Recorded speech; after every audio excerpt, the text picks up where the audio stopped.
여러분 안녕하십니까? 최대현입니다. 여러분 다들 학창시절 추억 하나쯤 있으실 것 같은데요. 저는 이런 추억도 있는 것 같습니다. 같은 반에 보면 항상 약간은 좀 불량한 친구들, 그리고 좀 싸움 좀 하는 그런 친구들이 한 명 정도쯤 있기 마련인데, 어느 날 그 친구가 같이 와서 저한테 와서 야, 나랑 같이 우리 매점 가서 빵이라도 좀 먹을까? 이런 식으로 얘기했을 때, 와, 갑자기 나 그러면은 이 친구한테 괴롭힌다는 거 아닌가? 그런 공포에 빠지지 않습니까? 그럴 때 갑자기 전교에서 짱을 먹고 있는 친구가 딱 와가지고 대현아, 오랜만이다. 너 저녁 때 뭐해? 아니면 학교 끝나고 뭐해? 이러면서 얘기했을 때, 그러면은 같은 반에서 저를 살짝 괴롭히려고 다가왔던 그 친구의 그 당황하는 모습 상상이 되시죠? 한국이 딱 그렇습니다. 우리나라 바로 옆에 있는 이 중국, 그리고 러시아, 이런 나라들이 우리나라를 괴롭히려고, 그리고 실제로 지금부터 한 68년 전에 1950년에 이 대한민국을 집어삼키려고 전쟁을 벌였었죠. 이때 전 세계에서 짱을 먹고 있는 미국이란 나라가 딱 등장해서 우리나라를 구해주고 대한민국을 지켜주고, 그리고 지금까지도 대한민국의 든든한 친구가 돼주고 있습니다. 바로 한미동맹인데요. 이 한미동맹이 정말 굳건하고 있기 때문에 우리나라가 이렇게 눈부신 발전, 세계 최빈국에서 전 세계 10위권의 국가로 발돋움할 수가 있었습니다. 자, 이렇게 좋은 친구, 미국과 함께하는 한미동맹. 이거에 대해서 좀 못마땅하게 생각하는 분들이 요즘 참 많은 것 같습니다. 대놓고 주한미군 철수해라, 이렇게 얘기를 할 수 있는 그런 세상이 돼버렸는데요. 오늘도 정말 명쾌한 강의를 들려주시는 우리 이정우 교수님과 함께 한미동맹이란 과연 무엇이고 어떻게 생겨났고, 또 주한미군은 우리나라에 있어서, 우리 대한민국에 있어서 어떤 의미를 가지고 있는 것인지 알아보도록 하겠습니다. 교수님 어서 오시죠. 예, 감사합니다. 예. 교수님. 예. 제가 표현을 한번 비유를 한번 해봤는데 어떻게 적절한가요? 멋있는 게 저는 우리 최 부장님 비유가 너무 멋졌던 게 저는 그래서 그 최 부장님처럼 말씀하시는 거를 빵 셔틀 이론이다. 이렇게 불렀어요. 그게 왜 그러냐면 한때 우리가 무슨 이 동아시아에서 균형자가 돼보겠다. 근데 원래 이 싸움을 잘 못하는 친구는 균형자가 될 수 없죠. 그렇죠. 그러니까 제일 센 일진 그룹이 있고 그 옆에 신흥 그 형님들이 나타났어요. 그런데 원래 이 빵을 매점 가가지고 하나만 사오면 되거든요. 일진 형한테 주면 되니까. 근데 이제 갑자기 새로 나온 세력이 딱 나타나니까 내가 이 사이에서 균형자가 되겠다. 이렇게 선포하면 어떤 일이 벌어집니까? 고래 싸움에 새우등 터집니다, 진짜. 이제 빵 하나만 샀으면 되는데 이제는 이쪽 형님들한테 빵을 2개 사줘야 돼요. 그리고 원래 형님한테는 3개 사줘야 되고. 그렇죠. 그리고 양쪽에서 한 대씩 맞습니다. 이게 빵 셔틀인데, 그래서 제가 과거에 우리 한국이 중미라고 하면 안 되지. 미중 사이에서 균형자 역할을 하겠다 이럴 때 이건 빵 셔틀이 되겠다.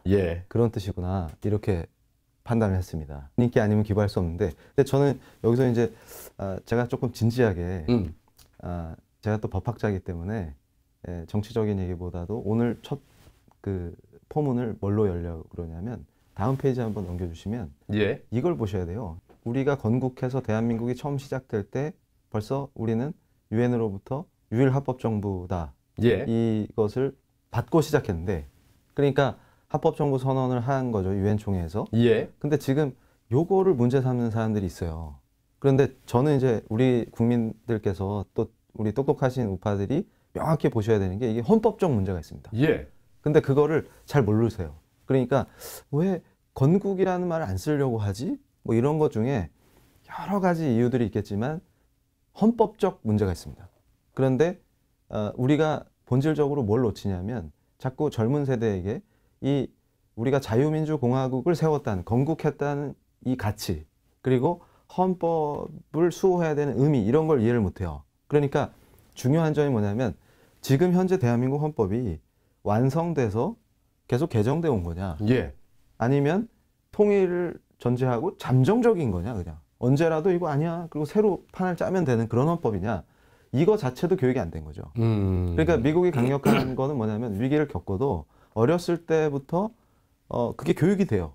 그래서 미국이라는 나라 그러면 헌법이 딱 떠오르죠. 근데 우리는 건국이라는 말도 안 쓰는 이유가 뭐냐면, 우리 우파들은 어떻게 봐야 되냐면, 대한민국이 건국됐고 그리고 지금 헌법은 여러 차례 개정됐지만 완성형 헌법으로 봐야 된다. 그렇죠. 그러면 통일을 하면 어떻게 해야 되겠습니까? 헌법 개정을 통해서 독일이 했던 것처럼 우리 대한민국 헌법을 없애고 새로 헌법을 제정하는 게 아니고 우리 헌법을 기초로 예. 자유민주헌법을 기초로 예. 그분들이 헌법 개정을 통해서 우리 동포들이 여기에 포섭되시는 거죠. 포용되고. 흡수 통일이 되는 그렇죠. 거죠. 예. 이게 기본이죠. 예. 근데 왜 이걸 부정하냐면 지금 우리 헌법 내 조문들의 장치가 예. 그러니까 지금 우리 헌법학의 그 대가이신 김철수 교수님께서 몇 가지를 지적을 하셨어요. 자유민주적 기본 원리에 손대려고 하는 이유. 왜 자유를 자꾸 빼려고 하는지. 예. 네, 그 다음에 또 이 위헌정당 해산제도.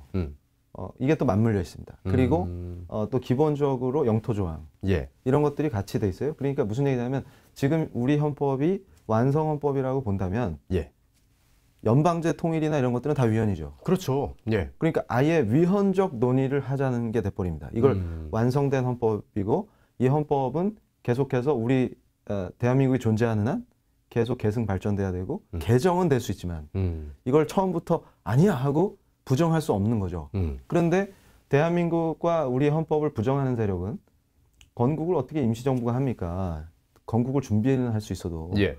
그러니까 자꾸 이 건국이 아니고 이 헌법은 그냥 임시로 잠정적으로 만들어 놓은 거지. 야. 그런 식의 말도 안 되는 구조를 갖고 있기 때문에 네. 우리가 이거를 정확하게 보고 우리의 통일은 기본적으로 그러니까 우리 우파들이 똑똑해져야 돼요. 기본적으로 우리는 자유민주공화국을 건국했고 그 재헌의 정신에 그 헌법을 개정했으나 이거는 대한민국과 함께 간다. 그러니까 통일은 어떻겠습니까? 그 헌법을 기초로 포용적으로 가는 거죠. 우리가 대한민국을 포기하고 이걸 잠정적이다 이렇게 봐서는 안 됩니다. 그러니까 시작부터 우리는 유엔이 인정한 유일합법 정부로 시작했다. 그러니까 제가 다음 페이지 보여주시면 자꾸 어떤 시도들이 있어요. 뭐냐면 이게 지금 우리 대한민국이 한반도 유일합법 정부로 출발한 거, 예. 유엔이 인정한 이런 것들에 대해서 자꾸 의문을 제기하고 희석시키려는 노력들을 하죠. 근데 저는 이게 두려운 게 뭐냐면 자라나는 세대들한테 자꾸 이 정교조들이나 이런 분들이 자꾸 어떤 주입을 하는데 뭐냐면 대한민국은 생기지 말았어야 될 나라다. 그러면 아니 세계 어느 나라가 다음 세대들에게 자기 역사를 저주하게 만들고 그러니까요. 자기 말이 안 되죠. 예, 그 국가를 함부로 폄하하게 만들고 생기지 말았어야 될 나라다. 이렇게 가르치면 미래가 있겠습니까, 우리에게? 마치 뭐 죄를 진 것 같은 건국 자체가 죄를 진 것 그렇죠. 같은 그런 느낌이 드는데요. 예. 예. 이런 말도 안 되는 상태로 가는 겁니다. 그래서 오늘 이제 한미 동맹이 중요하다는 건 뭐냐면 이 대한민국을 건국하고 예. 지금까지 발전시키는 그 과정에서 어떤 중요한 역할을 했느냐. 그리고 앞으로는 또 어떻게 돼야 되느냐. 그럴 때 제가 지난 시간에도 가치 동맹을 강력하게 주장을 했는데 그 의미들을 한번 새겨볼 필요가 있습니다. 그래서 이제 다음 페이지 보여주시면 이게 이제 우리가 착각하는 게 좌파들이 건국 대통령을 폄하할 때 뭐 친일파라는 말도 안 되는 예. 프레임을 씌우거나 아니면 미국의 굉장히 종속적인 분으로 이렇게 폄하하는데 그렇죠. 절대 그렇지가 않습니다. 근데 저는 뭐냐면 미국과 맞서실 때는 과감하게 맞서시고 그리고 전략이나 여러 가지 국제적 감각이나 이 수준이 지금의 이 좀 모자른 분들하고는 레벨이 달라요. 그러니까 빵 셔틀이나 하고 그걸 자처해서 하는 분들하고는 본질이 다르신 분입니다. 그래서 우리 시청자들께서도 아시겠지만 에버리디 계획이라는 게 있었어요. 예. 이게 이제 휴전을 원하는 미국과 근데 이게 어떻게 보면 우리 건국 대통령이 뭔가 너무 고집이 세시고 뭐 타협을 못 하시고 이런 분으로 착각할 수가 있는데 이걸 좀 더 깊이 들여다보면 이게 협상을 위한 전략 그 다음에 이걸 통해서 굉장히 많은 걸 미국으로부터 받아내신 거죠. 저 에버레디 계획이라고 하는 게 언제쯤 나온 건가요, 그러면? 예, 이게 지금 한참 우리 휴전에 대해서 미국이 협상을 하고 싶고 휴전을 빨리 하고 싶을 때 1953년이나 그렇죠. 22년 53년이요. 예. 그 시즌에 우리 미국 측에서 이게 다루기가 너무 힘들다. 우리 이승만 대통령을. 그래가지고 덜레스 국무장관이 대놓고 화를 내십니다. 그래서 독자 행동하지 마라. 지금 휴전을 준비하는 거에 대해서 협조 좀 해라. 이런 거죠. 근데 오히려 더 세게 나가세요. 예. 겁을 안 먹으시고 세게 나가세요. 그 이유는 이 대통령께서 국제 정세를 다 보고 계시고 지정학적인 위치상 미국이 지금 이 상태에서 휴전을 하려면 어떤 조건들이 있다 이런 것들을 꿰뚫어 보고 계시는 거죠. 그래서 오히려 더 세게 나가셔서 아예 그냥 그러세요? 그러면 아예 한국군을 유엔군에서 분리시켜서 우리끼리 한번 전쟁을 해볼게요. 이렇게 나온 겁니다. 근데 이렇게 되면은 휴전협정이 안 되죠. 그러니까 미국은 지금 굉장히 어려운 상황에서 에버레디 계획이라고 하는 거는 이 이승만 대통령을 권좌에서 물러나게 해서 실권을 못 갖게 이렇게 좀 뒷무대로 보내겠다 이런 계획인데 그런 것까지 고민을 한 거죠. 오죽하면. 그랬으나 결국은 오히려 이승만 대통령 자체가 미국으로서는 자기네들 희생이 너무 크니까 그 자체를 갖다 전쟁을 빨리 마무리 짓고 싶어하는 그런 그렇죠. 마음이었는데 이승만 대통령이 계속해서 그거에 대해 반대하니까 오히려 이승만 대통령 자체를 제거하려고 그런 계획을 세웠는데 그것까지도 이승만 대통령이 다 수를 읽었다. 저는 그렇게 봅니다. 물론 다른 생각을 가진 분들도 있겠지만 그렇게 해서 결국은 협상이 시작돼요. 근데 그 덕분에 한미동맹이 시작됐다. 이런 거죠. 그러니까 무슨 얘기냐면 지금 한국인들이 착각하고 있는 게 미국이 원해서 자기들이 좋으니까 지금 여기도 주둔시키고 남아있는 거야 이러면서 미국을 함부로 대하죠. 그러니까 많은 사람들이 중국을 견제하기 위해서 우리나라에다가 주한미군을 미국의 이익을 위해서 갖다 놨다 이렇게 생각을 하고 있거든요. 그렇죠. 그런데 그런 부분이 없진 않겠지만. 그렇죠. 그런 부분이 물론 있지만 문제는 이 역사를 아셔야 되는 게 어떻게 시작되냐 이 동맹이. 시작이. 근데 이게 미국이 쉽게 잘 안 해주죠. 근데 우리한테 이렇게 많은 혜택을 주고 잘해주느냐. 근데 그 출발이 뭐냐 그러면 이 건국 대통령의 뛰어난 외교술, 그다음에 전략적 판단 이런 것들이 또 배경에 깔려 있습니다. 그러니까 이 다음 페이지 보여주시면 제가 지금 걱정하는 게 이거예요. 우리 한미동맹이 얼마나 중요하냐. 그럴 때 삼각대 구조를 갖고 있습니다. 그러니까 쓰러지지 않게 딱 삼각대 세워놓듯이 되는 거죠. 그럴 때 보십시오. 이제 이승만 대통령께서 그 에버레디 계획이나 이런 걸 세웠음에도 불구하고 더 세게 나가시면서 거기에 또 우리 국민들이 호응을 해주셨어요. 그러니까 왜냐하면 이 북에서 이 기독교인들이 박해받는 걸 직접 보고 남하하신 많은 분들이 적극 지지하신 거죠. 그래서 목숨 걸고 왜냐하면 거기 남겨놓은 사랑하는 사람들이 전부 지금 여러분이 보시는 것처럼 그 지옥과 같은 체제에 남게 되지 않습니까? 그러니까 이거 그냥 이 절반만 딱 잘라가지고 자유세계가 되는 거는 용납이 안 된다 이런 취지죠. 근데 그렇게 지도자의 좋은 전략이 나오고 그걸 지지해주는 똑똑한 사람들 요게 합쳐지니까 좋은 결과가 나오는 겁니다. 그러니까 저 삼각대 구조로 한미동맹이 만들어지면서 쫙 구성이 되는데요. 안전하게. 그게 이 이승만을 제거해야 될까 미국이 고민하다가 여러 가지 상황으로 제거하기가 어렵죠. 대안도 없고. 그런데 이제 그렇게 해서 결국은 국무부의 로버트슨이 와서 이승만 대통령하고 회담을 시작하면서 협상이 시작됩니다. 근데 이게 엄청 훌륭한 게 뭐냐면 결국은 이게 한미 상호 방위 조약으로 이어지게 돼요. 이 협상이. 근데 이게 이제 법적인 기초가 만들어지는 것이죠. 그런데 만약에 이승만 대통령이 협조를 해야 또 정전협정이 되지 않겠습니까? 그러니까 이게 삼각편대예요. 그러니까 뒤에 제가 조금 더 자세히 설명을 드리겠지만 저 정전협정을 평화협정으로 바뀌면 무슨 비참한 비극이 일어날 것이냐. 그러니까 함부로 막 평화다 이러면서 협정 맺어주세요. 협정 맺어주세요. 지금 현재 이 정부에서는 종전선언을 빨리 하고 평화협정으로 전환하려고 좀 하고 있지 않습니까? 그렇죠. 그거는 저 삼각대 구조의 한쪽 다리를 부러뜨리자. 그러니까 이제 평화협정 맺으면 평화인데 평화협정까지 했는데 미군이 왜 있어요? 이러면서 계속 공세하겠죠. 그러니까 이 모든 게 북한이 사실 원래 김일성이 자신 있을 때는 경제력도 우리가 약하고 이럴 때는 아예 무력 적화 통일하겠다. 그래서 내세웠던 게 민주기지론이라는 게 있어요. 근데 이분들은 또 민주라는 말을 너무 좋아하죠. 여기서 속으면 안 돼요. 그래서 이게 무력 적화 통일론입니다. 그러다가 점점 우리가 성장하고 힘의 균형이 오히려 우리가 세지니까 자꾸 이제 무슨 연방제를 하자 뭐 이런 식으로 가는 거죠. 뭐 자주 얘기하면서 우리 민족끼리 잘 살아봐야 된다. 뭐 그런 얘기하면서 하죠. 그러면서 이게 사실은 적화를 위한 대남 전략 전술의 흐름 속에서 북한이 원하는 통일 중에 전제 조건이 주한미군 철수입니다. 그러니까 주한미군이 남아있으면 또 연합방위 체계가 돼 있으면 자기들이 원하는 통일을 못해요. 그러니까 이거 하려면은 어떻게든 미군을 쫓아내야 되는데 그거 하려고 하다 보니까 어떻게 됩니까? 법적 근거라든가 정당성이라든가 이런 걸 없애야죠 일단. 그래서 저걸 그래서 이렇게 정전협정을 걸고 넘어지는 거군요. 그렇습니다. 그래서 한쪽 다리를 부러뜨리자는 거예요. 근데 이걸 위해서 함께 노력하시는 국민들의 정체는 뭔지 이미 다 짐작하셨을 거로 보기 때문에 그래서 다음 페이지 보여주시면 그래서 이게 본격화되면서 이게 뭐냐면 이제 김일영 교수님께서 이 연구를 정리하시면서 네. 이때 미국이 약속한 거. 그러니까 제가 이제 저 가로치고 연도는 저게 이제 저 연구가 발표된 연도입니다. 예. 2003년에 미국이 약속했다는 게 아니고 예. 또 오해하실까봐. 그래가지고 이게 휴전 후에 한미 방위 조약을 체결해 주겠다. 휴전에 협조하면. 예. 그다음에 한국을 복구하기 위해서 장기적으로 경제 원조를 해주겠다. 그리고 한국군을 아예 증편시키고 해공군도 도와서 한국군이 아예 그 현대화하는 걸 미국이 뒤에서 다 받쳐주겠다. 이런 겁니다. 엄청난 거죠. 이런 약속을. 예. 1953년 8월 8일인데요. 이게 예, 지금 예, 한미 상호 예. 방위 조약이라는 게 이게 맺어진 예, 미국이 예. 약속을 해준 게 53년도인데 그러니까 미국에서 처음에 이승만 대통령을 예, 제거하려고 예, 했다가 예. 이거를 되치기 당해서 그렇죠. 오히려 한미 상호 방위 조약이라는 예. 우리나라한테 엄청 유리한 예. 그런 걸 만들어내신 거네요. 예. 그러니까 얼마나 훌륭하십니까. 아. 근데 저는요, 이 한미 상호 방위 조약 이게 진짜 신의 한 수.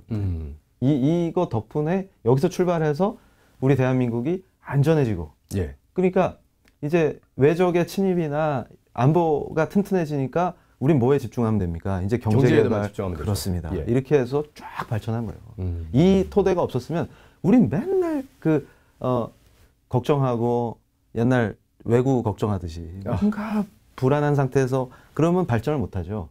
그래서 아주 끝내준다. 그래서 다음 페이지 한번 보여주시면 자 보십시오.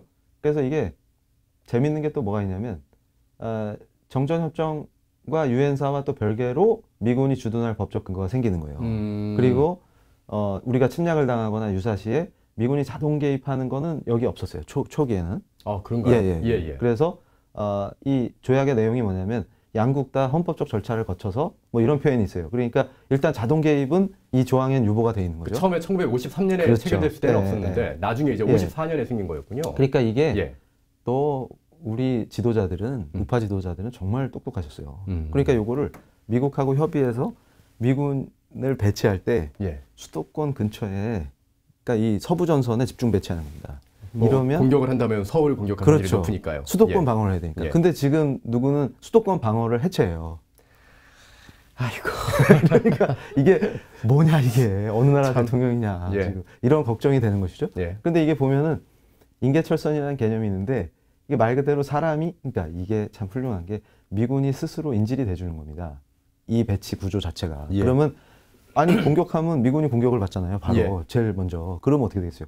미국하고 직접 싸워야죠. 그렇죠. 감히 제일 센 미국을 누가 함부로 건드리겠습니까? 인계철선이란 말을 잘 모르시진 않겠죠. 이게 뭐 폭약 같은 거 설치할 때 그 폭약이 처음에 터지게 만드는 그 작약이라는 게 있지 않습니까? 그거를 연결해 주는 거 어떤 철선 같은 건데 그걸 건드리면은 전체 폭약이 터지는 겁니다. 그래서 인계철선이라고 부르는 건데 주한미군 이사단이 서울의 바로 위쪽에 이 의정부 쪽에 이렇게 딱 배치됨으로 인해서 북한이 쳐들어왔을 때 그 의정부 쪽을 통과해야지 서울로 들어오니까요. 자연스럽게 미군이 개입할 수 있는 계기가 생기는 거죠. 그러니까 지금 네. 뭐 이사단뿐만 아니라 네. 화력이 센 부대들 이런 부대들이 전방에 그 수도권 방위로 해서 막 들어가는 거예요. 그렇죠. 미군들이. 예. 그러면서 이게 강력해지니까 요게 사실상의 미국의 자동 개입이 보장되는 구조가 만들어지는 거죠. 근데 이게 아주 훌륭한 방위 시스템인데요. 다음 페이지를 보시면 요게 또 계속 발전합니다. 그래서 제가 이 참 과거에 우리 선배님들이 똑똑하셨기 때문에 예. 이걸 어떻게 계속 발전시킬 거냐. 그럴 때 우리가 놓쳐서는 안 되는 게 또 합의 의사록이라는 게 있어요. 저도 이거는 잘 모르겠습니다. 예. 이게 조약만 맺은 게 아니고 예. 그 뒤에도 계속 우리가 미국하고 협력하면서 요 한미 합의 의사록이라는 걸 만듭니다. 요게 이제 문제는 뭐냐면 원래 의도는 미국이 이승만 정부가 독자 행동을 못 하도록 아하. 이렇게 하면서 이 덕분에 또 우리가 엄청난 이익을 또 가져와요. 와, 요거 저도 이제 그 유엔의 전시 작전 통제권 이게 전작권이거든요. 예, 예. 전작권에 대한 얘기인데 합의 의사록에서 이게 나온 거였군요. 예, 그러면서 사실 이 합의 의사록의 중요한 쟁점은 네. 미국이 일방적으로 우리한테 이익을 퍼줬다. 그걸 약속한 의사록이다 이 말입니다. 그러니까 미국과 함께하면, 그러니까 이제 미국이 함께 협력해주면 독자 행동 안 하고 이런 엄청난 걸 다 줄게. 뭐 이런 약속이죠. 그러니까 1953년 당시 미국으로서는 자기네들이 너무 많은 희생이 지금 나오고 있으니까 어떻게 하든 전쟁을 좀 빨리 좀 마무리 좀 짓고 싶은데 이승만 대통령은 계속해서 북진을 외치고 있으니까 예. 이승만 대통령을 통제하기 위해서 합의 의사록이라는 걸 만들어서 작전 통제권을 일단 뺐고 그래서 유엔군이 가져가는 그런 어떤 형태를 취해주고 근데 이승만 대통령은 사실 그걸 다 알고 계시면서 슬쩍 하나 이렇게 해주는 척하고 대신에 이 한미 상호 방위 조약 같은 만약에 한반도에서 전쟁이 벌어지면 미군이 그냥 다 들어오고 유엔군이 다 들어올 수 있는 그런 전략을 만들어내시고 그러니까 뭐 이거 2중 3중 안전장치를 다 거는 거죠. 그러면서 여기서 또 끝내주는 게 경제 원조에 대한 약속들을 또 여기서 다 해줍니다. 야. 그러니까 우리는 정말 이게 대박이죠. 말 그대로. 아니 이거 굉장히 불평등 조약이거든요. 불평등 미국으로서는 굉장히 얻을 수 있는 게 별로 없습니다. 아니 다 사실 이미 미국은 1950년 이전에 에치슨 선언 같은 걸 통해 가지고 그냥 일본까지만 방해한다고 이렇게 얘기를 하고 있었거든요. 그런데 갑자기 이승만 대통령의 이 외교술 때문에 한반도 안전까지 지금 책임져야 되는 이렇게 상황이 좀 바뀌어버렸네요. 그래서 이게 또 미국 쪽 기록에는 뭐가 남아있냐면 유력 인사가 그런 말도 했어요. 우리 이승만 대통령을 와, 최고의 폭폭군이다. 그 미국한테 자리세를 톡톡히 받아낸 인물이다. 이런 표현도 써요. 그러니까 이건 포커판에서 올킬 하시는 거죠. 워낙 뛰어나셔갖고. 그래서 이게 엄청난 혜택을 받아요. 안보 혜택, 경제 혜택 뭐 등등 해서 우리나라가 지금 이렇게 잘 살고 있는 그 딱 증거가 있지 않습니까? 그러니까 이렇게 시작했기 때문에 우리가 지금 이렇게 살고 있다. 근데 이걸 자꾸 무력화시키고 어리석게 파괴하려고 하는 분들이 도대체 왜 그러냐. 그때 제가 그걸 보여드릴게요. 자, 다음 페이지. 제가 제일 속상한 것 중에 하나가 뭐냐면 뭣도 모르고 이제 그런 분들이 있어요. 야, 우리나라는 전시에 작전 지휘권도 없는 비참한 나라야. 그러면서 뭐 그럴듯하게 들립니다. 그렇죠. 뭐 또 어떤 일부 여당 의원이 이런 걸 또 선동하고 다녀요. 그래가지고 한번 공중파의 무슨 토론에서 전문가한테 혼났죠. 왜냐하면 제가 말하는 것처럼 그러면 나토는 뭡니까? 자꾸 그 자주권 그거 팔지 마세요. 그리고 개념도 틀립니다. 이러니까 찍소리 못 하잖아요. 그러니까 제가 우리 우파가 똑똑해져야 된다는 게 이제 오늘 제 강의를 들으시고 나면 당당하게 좌파들이 거짓말하면 우린 작전 지휘권도 없고 흑흑흑 이러면서 식민지예요. 뭐 그러면서 예전에 얘네들이요. 우리나라가 식민지냐 신식민지냐 이런 논쟁을 해요. 그러니까 제가 어이가 없는 게 우리 운동권 형님들이 저는 이제 90년대 학번이니까 앞에 그 80년대 학번 형님들이 맨날 쓸데없는 거 뭐 갖고 논쟁을 하냐면 일본한테 해방된 게 아니고 미국 식민지가 됐다. 식민지만 갈아탔을 뿐이다. 그래서 미국 식민지냐. 그랬더니 또 조금 일본한테 식민지 할 때랑은 다르니까 신식민지 아닙니까? 그래서 둘이서 논쟁을 하는 거죠. 그래서 제가 그거 보고 있다. 이건 진짜 예전에 이 재밌는 비유가 성수가 있지 않습니까? 그럼 파리가 성수에 빠지면은 성수가 오염된 겁니까? 파리가 성화된 겁니까? 이런 논쟁들을 했어요. 중세 때 바보들끼리 모여서. 그래서 제가 이 정말 바보구나. 근데 그런 논쟁이죠. 그러니까 뭔 식민지입니까? 그리고 다 거짓말이에요. 이게 얼마나 합리적으로 구성되어 있냐면 사실 저는 이제 우리 박정희 대통령의 업적인데 이제 그러니까 이승만 대통령이 딱 기초를 딱 만드시고 요게 넘어왔어요. 그래서 박정희 대통령이 더 발전시키시는 게 저는 이 한미연합사령부가 창설된 거를 매우 의미 있게 봅니다.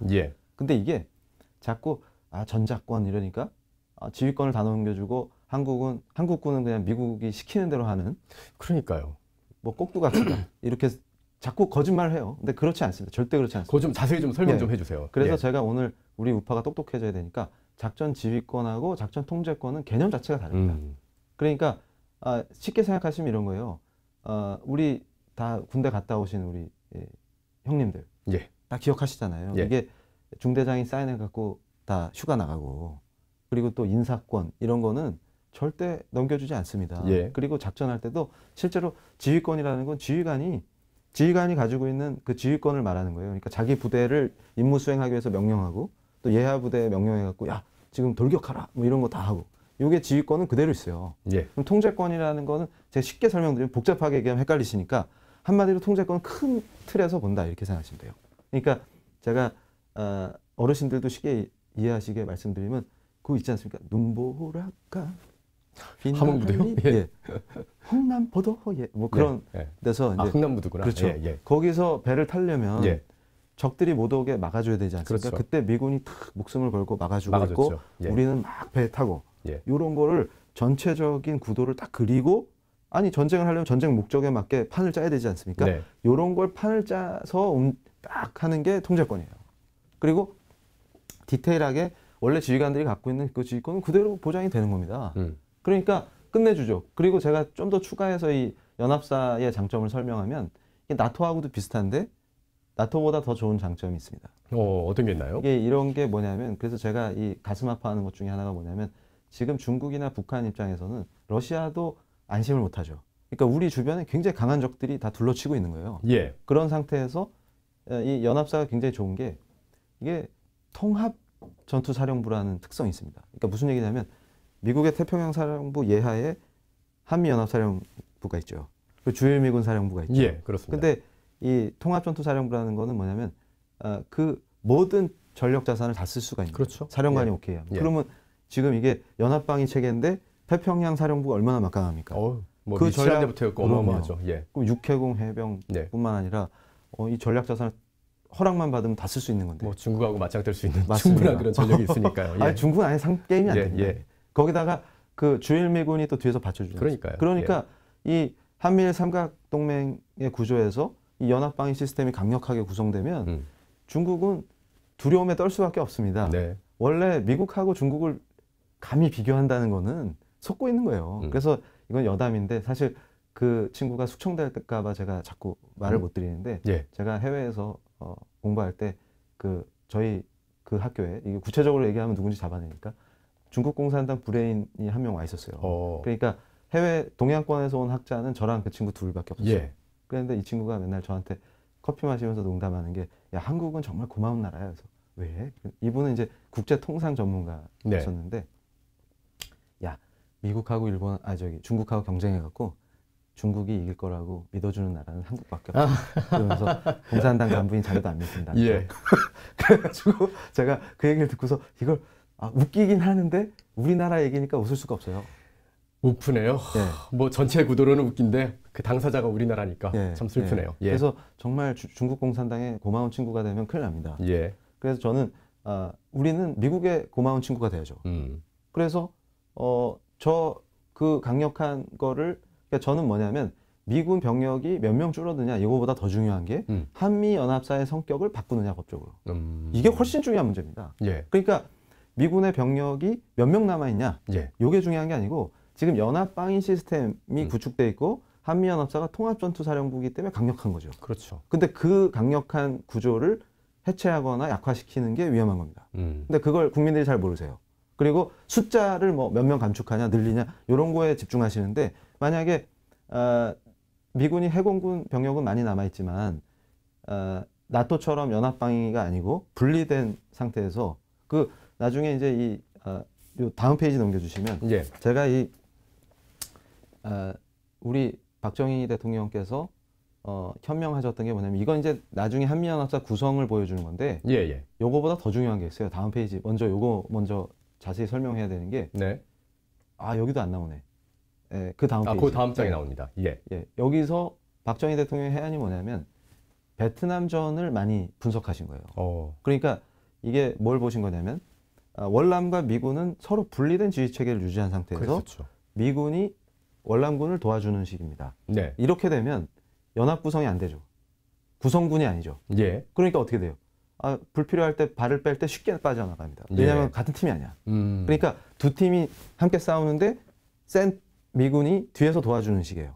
그러니까 나중에 철수한 다음에 혹시 북베트남 월맹군이 침략하면은 도와주겠다, 폭격해주겠다 이렇게 약속했지만 결국에는 그러니까 미군이 쉽게 발을 빼지 못하게끔 만든 그런 거였군요. 그렇죠. 예. 그러니까 미국이 도와주겠다 약속했지만 미국 내 여론이 나빠지고 나빠질 수도 있죠. 반전 운동이 일어나고 이러니까 안 도와주지 않습니까? 그래서 공산화가 돼버리는 거거든요. 근데 박 대통령께서 이걸 딱 보신 다음에 이거 연합방위 시스템 그게 한미 연합사령부의 출발 아니겠습니까? 예. 그래서 저것이 바로 베트남형으로 가지 않고 한국과 미군이 나토형으로 가는 아주 기가 막힌 한 수죠 또. 저 박정희 대통령과 관련된 얘기는 저는 이런 얘기를 들었습니다. 이 한미 연합사를 제일 처음에 이제 딱 세우실 때 우리 국방부에서는 한 별 3개 정도 내지는 별 2개 정도쯤으로 어차피 우리가 부사령관이 되니까 그 정도로 임명을 하려고 했는데 박정희 대통령이 처음에 그렇게 얘기하셨던 건가요? 하여튼 제가 좀 약간 헷갈리는데 어쨌든 그 상황에서 저희가 한미연합 그 부사령관에다 별 4개를 보냅니다. 4개를 딱 보내니까 그때 이유가 뭐냐면 주일 미군 사령관이 별 3개였대요. 네, 지금도 그래요. 예, 주일 미군 사령관이 별 3개인데 우리가 별 4개를 내보내니까 미군이 격을 맞추기 위해서 지금 주한미군 사령관이 별 4개거든요. 그 별 4개짜리 장군이 딱 오니까 주일 미군 중심이 아니라 주한 미군 중심, 여기에 가서 통합사령부가 생기게 되는 그런 일이 딱 생기면서 완전히 그 미군에 대한 모든 지휘권, 전체 지휘권이 일본에서 한국으로 옮겨지는 그런 일이 벌어졌다고 하더라고요. 그러니까 사실은 이게 지도자들이 똑똑하신 게 이승만 대통령 같은 경우는 자꾸 친일파로 몰려고 하는데 그런 저급한 시도를 하시면 안 됩니다. 근데 우리 우파가 똑똑해서 딱 받아치면서 바보들을 가르쳐야 되는 거죠. 근데 이승만 대통령께서도 지금 뭐였냐면 또 하나의 일본대기 전략이 있어요. 이게 논문도 있습니다. 근데 이게 뭐냐면 나쁜 게 아니고 그 미국이 워낙 일본을 중요한 우리 아시아의 파트너로 전후에 그러니까 우리 우파들은 착각하시면 안 되는 게 미국의 항복한 일본은 우리랑 손잡아야 될 대상이죠. 근데 자꾸 이걸 놓치세요. 그래서 좌파들이 프레임 전략으로 한일 관계 악화시키려고 하면 거기에 같이 움직이면 안 돼요. 그거 되게 중요한 말씀인 것 같아요. 그러니까 만약에 일본이 제국주의를 표방해서 마치 중국처럼 뭐 중화 그런 사상을 막 퍼뜨리고 영토를 침략하고 그런 걸 한다. 그럼 일본은 우리의 적이 되겠죠. 그렇죠. 그런데 그게 아니라 일본이 우리의 든든한 동맹인 미국과 손을 잡고 그리고 우리를 그런 상태라면 우리가 일본과 손을 잡는 게 굉장히 유리할 수 있다. 매우 유리한 거죠. 그러면서 또 지금 일본의 마고사키 우케루 교수라고 이분은 저기 사실은 이라크 쪽에 그러니까 중동에 가서 외교관을 하셨던 분이에요. 그래서 미국에 대해서 상당히 비판적으로 보는데 문제는 뭐냐면 사실 미국이 일본을 항복시켰죠. 그리고 거의 사실상 뒤에서 이렇게 지배를 했습니다. 근데 이 구조는 우리한테 매우 좋은 거죠. 그런데 일본이 뻘짓을 못하니까. 그렇죠. 그런데 마고사키 이분은 뭐냐면 전후사의 정체라는 책을 쓰셨는데 제가 일본에 있을 때 그 일본 모 대학에서 비지팅 그 방문 교수 시절에 이 책을 보면서 기가 막혔어요. 그 아예 책 표지 사진 자체가 그 일본이 비참하게 항복에 사인하는 선상에서 사인하는 것이 않습니까? 그거예요. 그래서 전후사의 정체가 뭐냐 그러면 미국이 지배하는 거다 일본을. 그렇게 해서 막 또 구성해가면서 미국은 원래 이 패권을 어떤 이런 식으로 지배한다 이러면서 비판한 거예요. 그랬더니 이 한국의 바보들 있죠. 모 신문사 H 신문사라고. 근데 저는 신문사로 안 봅니다. 그냥 찌라시도 못 되는 그분들이 또 마고사키를 막 띄워주는 거예요. 그래서 깜짝 놀랐어요. 뭐냐면 이걸 왜 띄워주지? 그랬더니 미국을 비판하니까. 그래서 얘네들은 IS든 뭐 이슬람 테러리즘이든 뭐 일본의 극우파든 미국만 공격해주면 다 친구구나. 그러면 제가 그래서 깜짝 놀랐어요. 아니 그렇게 맨날 반일 감정 만드는 애들이 그러면 저기 가미가제 하는 분들이랑 친구가 될 수 있겠냐? 미국 공격했잖아. 그러니까 얼마나 바보냐 그런 얘기를 하는 겁니다. 그런데 지금 말이 좀 샜는데 그러나 이승만 대통령 어떤 걸 갖고 계셨냐면 일본이 하는 역할 아시아에서 미국의 파트너로서 그거 우리도 하겠다. 그러니까 우리도 할 수 있다. 그거를 다른 말로 했을 때 또 하나의 일본대기 전략이다. 그거죠. 제목을 좀 잘 다셔야 되는데 제목이 또 하나의 일본대기라고 그러니까 일단 우리가 일본에 대해서 아픔이 좀 있다 보니까 그걸 오해라는 게 그러니까 생기는 것 같아요. 저는 어떻게 보냐면 그 전략이 미국으로 하여금 그러니까 우리는 자동차로 치면 범퍼 같은 거였는데 자유세계에 일본이 진짜 친구고 파트너고 우리는 그냥 범퍼 역할이었는데 쓰고 버리는 존재. 그렇죠. 근데 또 그거 가지고 막 미국을 나쁘게 하고 뭐 사실은 지금 반미 인사들 문익환 목사라든가 뭐 이런 분들 특히 또 이런 얘기까지 하면 그런데 그 이승만 대통령한테 장학금까지 받아놓고는 나중에 망명하신 분이 있어요. 정경모 선생님이라고. 그런데 이분이 쓴 책이 찢겨진 산하인데 요게 이제 대학가에서 저희 때도 많이 봤죠. 그래가지고 산하를 찢어놓은 이 미제국주의와 이승만 이러면서 막 부르르 떨고 그랬는데 그런 분들이 일본 놈들하고는 하나나라에서 살 수 없어 막 이렇게 하셨는데 나중에 제가 충격받은 게 그래서 망명해서 어디 사시나 했더니 요코하마에 살고 계시네. 그래가지고 제가 아니 하나늘 아래 살 수 없는데 요코하마에 사시면 그래서 제가 나중에 이제 문익환 목사님이랑 김일성 만날 때 같이 가시고 그런데 저는 이런 분들이 예전에 미군과 같이 일을 하셨었어요. 근데 이제 그게 미군 쪽 그 문서를 보다 보니까 미군이랑 같이 일을 하다 보니까 한국을 되게 무시한다. 그래서 확 이게 감정이 올라오신 것 같아요. 제가 개인적으로 봤을 때는. 그러니까 반미 감정이 좀 그렇죠. 생겼다. 예. 근데 저도 공부하면서 미국 쪽 의견이나 이런 걸 봤지만 저는 거꾸로 저도 이제 그래서 좌파 탈출은 지능순이라는 게 저는 왜 탈출했냐 그러면 생각을 달리한 거예요. 그래서 내가 원수처럼 여겼던 이승만, 박정희 이분들이 이렇게 현명하게 미국과 협력하면서 나라를 발전시키셨구나. 예. 그런데 거꾸로 저분들이 주장하는 것들은 현실성도 없고 그러니까 얼핏 보기에는 선동하긴 좋아요. 그럴듯해 보이죠. 너무 예. 그럴듯해요. 뭐 자존심 어쩌고 이러면서 예. 우리를 무시해? 이런데 제가 정신 차린 게 뭐냐면 이제 다음 세대를 제대로 가르치고 미국과 점점 우리가 대등하게 그러니까 일본도 마찬가지인 게 얼마나 우리가 한심해 보였겠습니까? 그런데 그 나라를 발전시켜서 지금 이렇게 해서 우리가 더 발전된 나라를 만들어야지 이렇게 생각을 해야지 우리를 무시해? 그러면 장군님 식솔이 돼서 미국과 싸웁시다 해서 핵무기나 만들고 이런 짓을 하면요. 근데 그걸 어떻게 지지합니까? 그래서 또 하나의 일본 대기 전략은 뭐냐면 우리를 이렇게 팽개치지 말고 미국에게 뭘 얘기합니까? 우리도 일본처럼 미국의 친구가 돼서 미국이 원하는 파트너가 될 수 있습니다. 예. 부족하지만. 예. 그래서 점점 우리가 실제 미국과 이 동맹도 강화되고 하면서 발전하고 예. 협력해가지고 지금 이렇게 됐지 않습니까? 지금 엄청 잘 살죠. 그렇죠. 예. 이런 거를 좀 보고 본받아야 한다. 그래가지고 앞으로 돌려주시면 아까 그냥 막 지나친 거 있지 않습니까? 이 연합사 구성을 보셔야 되는데 네. 이게 기가 막힌 게 우리 그 박정희 대통령께서 또 한미연합사를 딱 세팅하신 뒤로 지속적으로 발전을 해요. 그러니까 뭐냐면 미국이 우리 쪽에 또 이렇게 힘을 실어줍니다.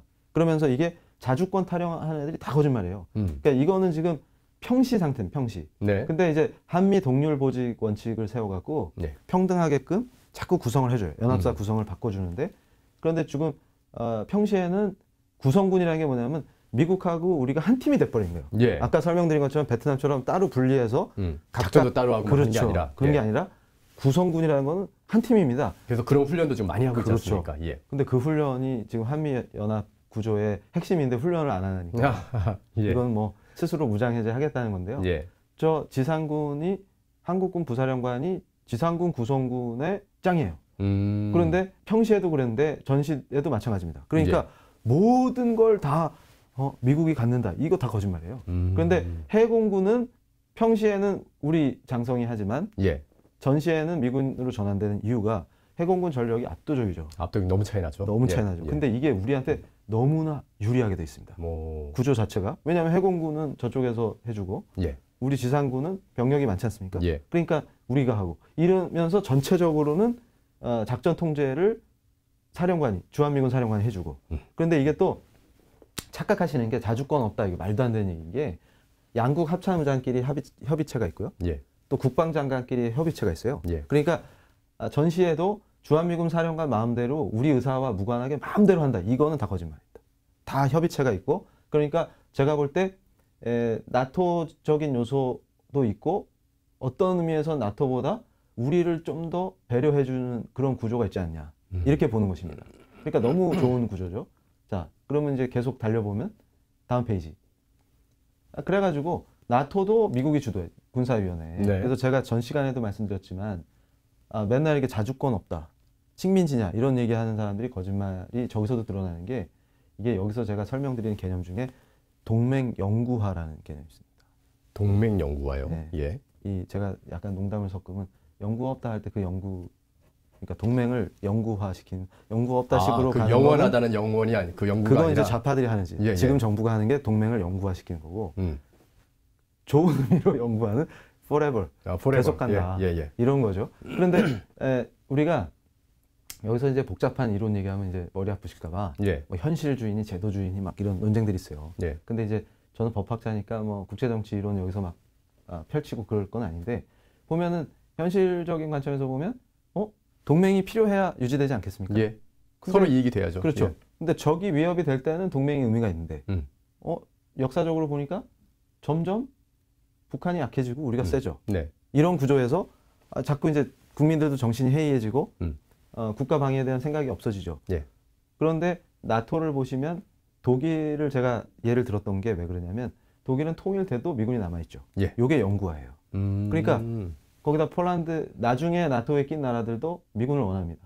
근데 이게 보면은 적은 이미 소련은 무너졌지만 지금의 러시아를 위협으로 보는 것이죠.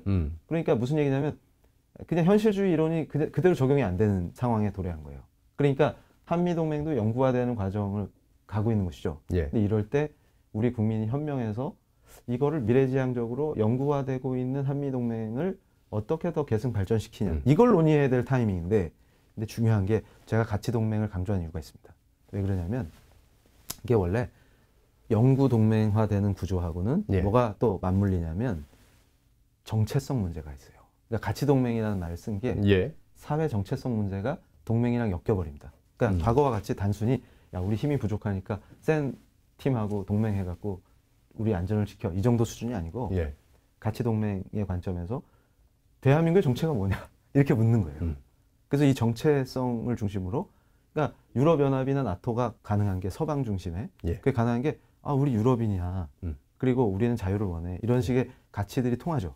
그러니까 미국 중심으로 나토가 유지되는 거거든요. 그럼 우리나라는 어떤 가치가 있을까요? 그러니까 어떤 정체성이 우리는 있을까요? 지금 기본적으로 그래서 제가 그걸 고민했었어요. 네. 내세울 수 있는 게 뭐냐 그러면 간단합니다. 인간의 존엄성과 도덕적 인권. 근데 그냥 인권이라고 하면 안 돼요. 예. 이제 폐륜도 인권이라고 예, 주장하니까 그래서 도덕적 인권. 그 다음에 자유시장과 합리적 복지.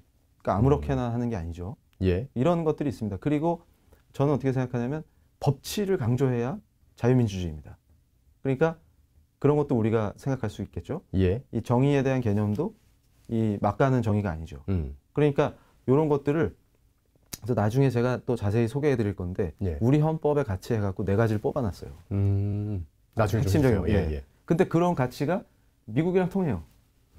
그리고 그러니까 미국이 그냥 친구가 되는 거군요. 그렇죠. 정말 영원한 친구. 그렇죠. 예. 그러면서 일본이나 호주 이런 나라들도 함께 할 수 있죠. 그러니까 이런 구성에서 우리가 생각을 해봐야 된다는 겁니다. 그럴 때 지금 이 전쟁은 뭐냐면 사실 이데올로기 전쟁입니다. 근데 좌파들이 볼 때는 이 한미동맹이 정체성으로 연결되고 예.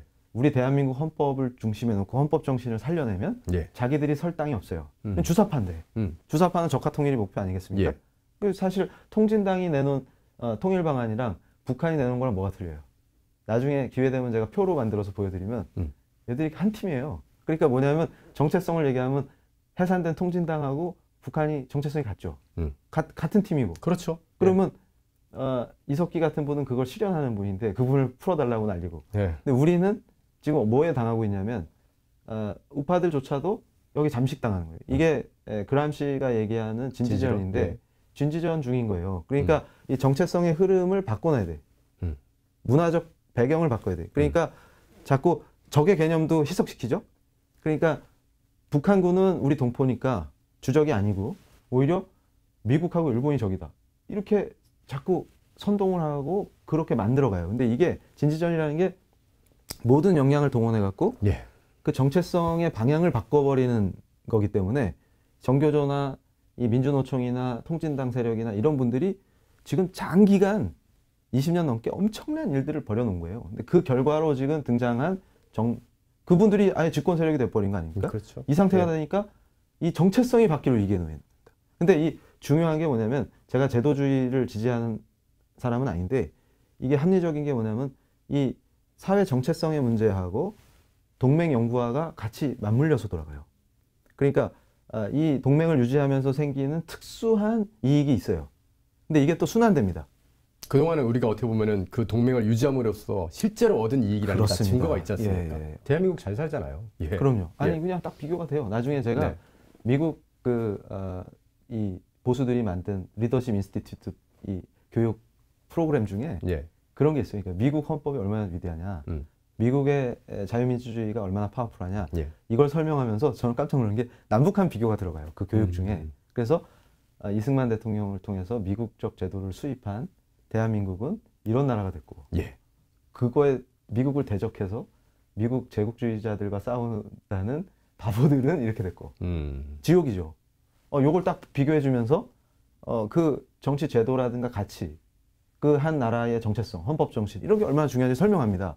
근데 우리의 근간이 된 그 정신들을 허물고 정체성을 바꾸면 한미동맹이 영구화되는 게 아니라 해체되는 거죠. 그러겠죠. 그리고 지금 좌파들의 통일론의의 핵심은 뭐냐면 이 정체성을 해체해야만 한미동맹이 영구화되는 거를 막자.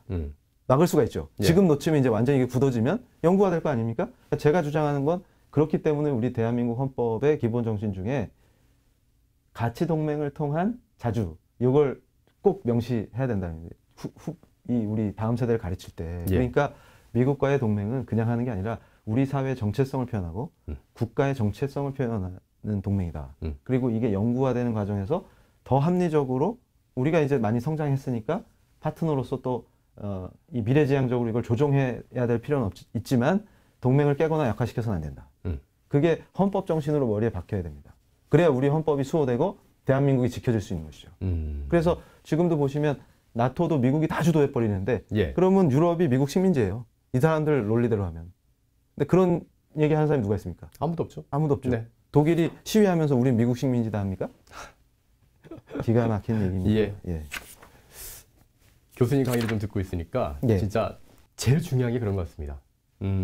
누가 우리 편인가? 예. 누가 우리의 친구가 되는가? 예. 그걸 기본적으로 생각을 해야 될 것 같고 친구가 되기 위해선 뭐가 필요한가를 생각해야 되는데 그렇습니다. 이정 교수님의 강의에서 친구가 되기 위해서는 서로의 그 정체성과 가치가 공유돼야 된다라는 얘기를 하신 거고 그래서 우리는 도덕적 인권이나 자유시장이나 합리적 법치 뭐 이런 것들 미국과 우리나라가 같이 가져갈 수 있는 그렇습니다. 그러니까 친구끼리 서로 생각이 같아지는 거고요. 그걸 근간으로 해서 우리를 괴롭히려고 하는 그러니까 공산주의 쪽의 그런 어떤 중국의 어떤 뭐 세력 확대나 패권주의나 이런 것들로부터 우리가 방어를 할 수 있는 아주 든든한 친구를 얻을 수 있다. 이런 말씀인 것 같네요. 맞습니다. 네. 그래서 마저 보시면은 이 427 판문점 선언 페이지 한번 다음 장 좀 보여주십시오. 요걸 보시면은 제가 걱정한 게 모 신문사에서 너무 기뻐하면서 427 판문점 선언은 사실상 종전 선언이다 이러면서 막 기뻐 막 들떠서 그러실 때 미국 쪽에서는 무슨 말이 나옵니까? 이 핵미사일을 북한이 신고하고 사찰하기 전에 미국이 한국전쟁 종전선언을 해버리면 평화가 아닌 사실상 전쟁 위험을 만들어내는 것이다. 이렇게 평가해버립니다. 이게 진짜 중요한 게요. 태영호 공사도 이 부분에 대해서 똑같은 얘기를 하거든요. 그렇죠. 태영호 공사가 이제 주 영국 북한 대사였지 않습니까? 북한 공사였지 않습니까? 그러니까 이 종전선언을 딱 해가지고 정전협정이 마무리되게끔 만들어버리면 그러면 주한미군의 어떤 그 주둔의 근거가 사라져버리니까 주한미군만 빼면 북한이 얼마든지 그리고 중국이 얼마든지 대한민국을 집어삼킬 수 있는 그런 어떤 그러니까 계기가 되거든요. 맞습니다. 아주 정확한 지적이신데 그러니까 결국은 평화를 위해서는 위협하는 수단을 줄일 때 평화가 오는 거죠. 그런데 우리를 위협하는 수단은 그대로 있는데 어떻게 평화가 옵니까? 위협을 받고 있는데 오히려 우리를 방어할 수 있는 수단을 지금 하나하나 지금 내려놓고 있는 상황인 거죠. 그래서 초반에 말씀드렸던 자청해서 북한의 빵 셔틀이 되겠습니다. 이러면 평화라고 그러면 이건 지배당하는 게 무슨 평화입니까? 그 전교 1등이 나를 보호해주고 있는데 전교 그 최고의 짱이 보호해주고 있는데 전교 짱을 갖다가 이제 난 너하고 친구 안 해라고 얘기해버리면은 반에서 갑자기 반에 짱 먹고 있는 친구 와서 야 매점 좀 가자 이런 소리 듣는 겁니다.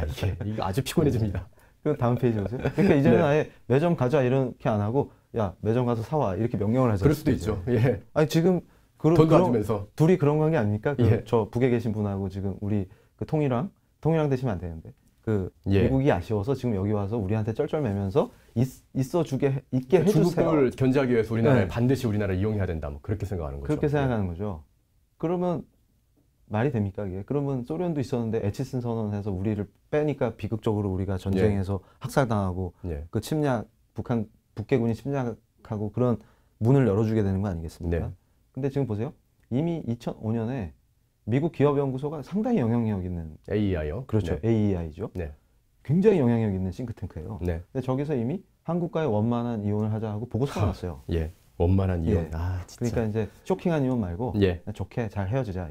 그러니까 제가 이걸 보면서 걱정을 많이 하는데 제2의 지훈선언이네요. 그렇죠.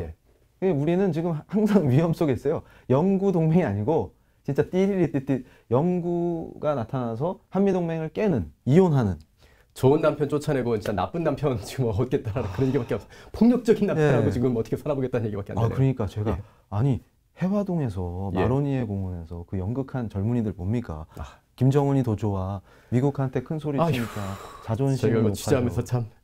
근데 제가 펜앤마이크로 봤구나. 너무 취재 잘하셨어요. 그래서 제가 그거 보면서 눈물이 나려고 그랬어요. 슬퍼서. 이게 무슨 짓이냐. 그러면 막 총살하는데 그러니까 이게 바보인 게 그 총뿌리를 자기한테는 안 겨눌 거라고 생각하나 봐요. 네. 근데 네가 1번이야. 그렇게 말하고 싶고. 그래서 힐러리 클린턴 상원의원이 네. 그 당시 상원의원 시절에 벌써 꽤 지난 거죠.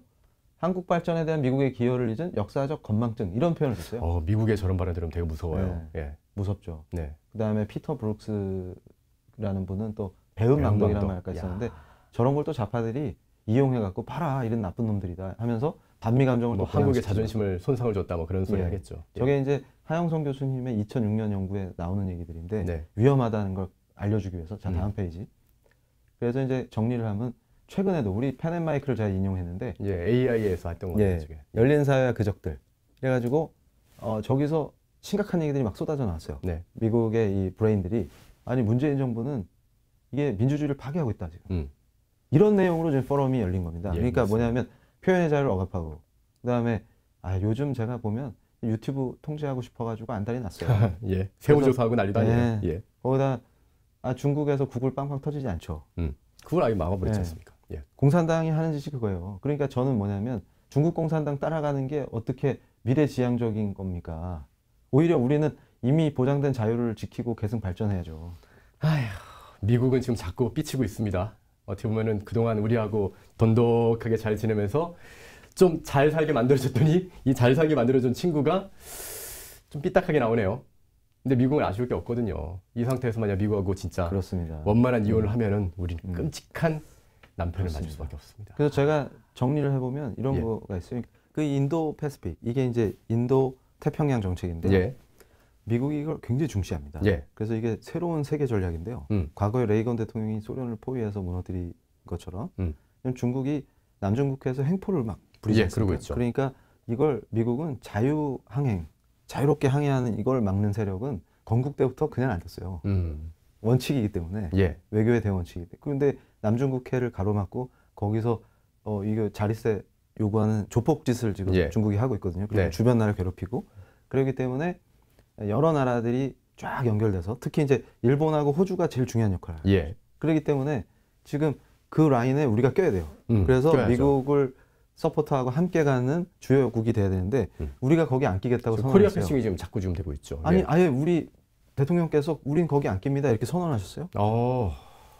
그리고 미국에 갔을 때 미국 대통령 면전에서 일본은 우리 동맹이 아닙니다 이렇게 대놓고 얘기하고 그러니까 제가 베트남 얘기를 안 할 수 없는 게 이 라인에 말레이시아가 끼는 거는 당연하게 보는데 베트남까지 꼈어요. 그래서 베트남을 제가 이제 우리 L정책연구원 처음 시작할 때 국제 컨퍼런스로 시작을 했어요.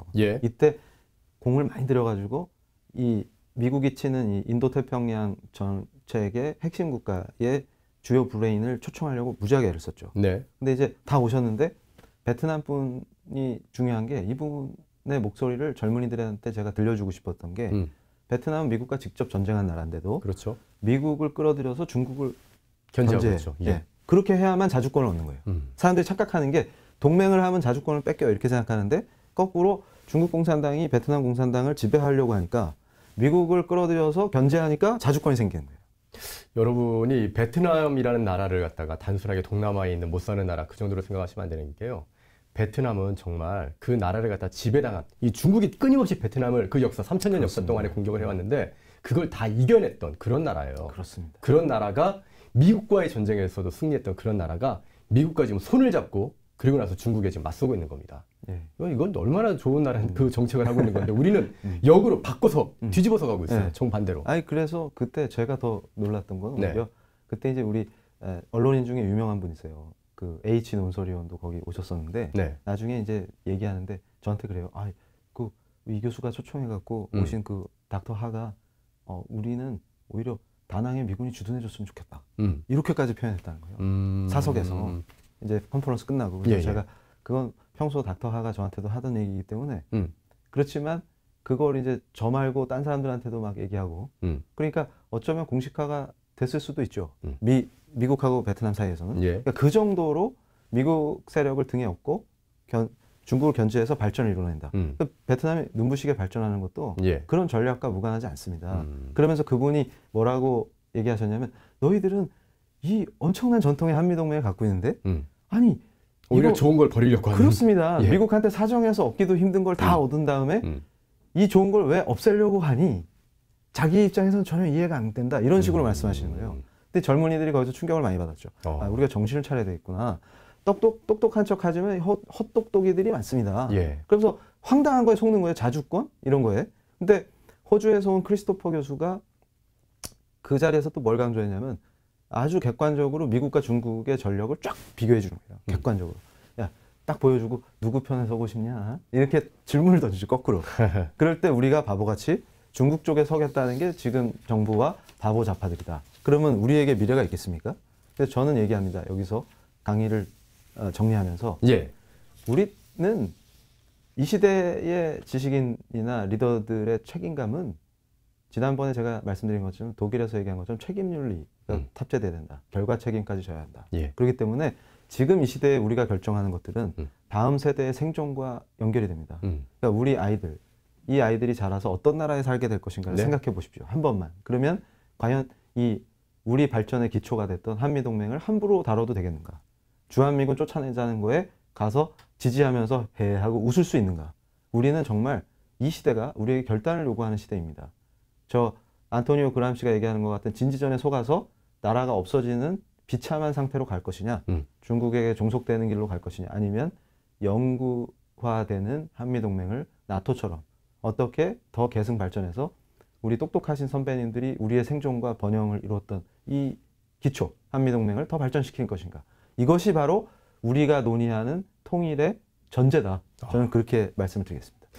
오늘 교수님 강의를 들으니까 이 한미동맹, 이승만 대통령, 박정희 대통령이라면 정말 뛰어난 우리의 두 리더께서 만들어 놓으신 이 한미동맹이 전 세계에서 부러워할 만한 그런 동맹이었군요. 예. 그런데 우리는 지금 그거를 자꾸 가치 없는 것으로 좀 버리려고 하는 그런 역사가 진행되고 있습니다. 아, 이건 정말 멈춰야 될 것 같습니다. 오늘 교수님 강의 정말 좋았습니다. 네. 감사합니다.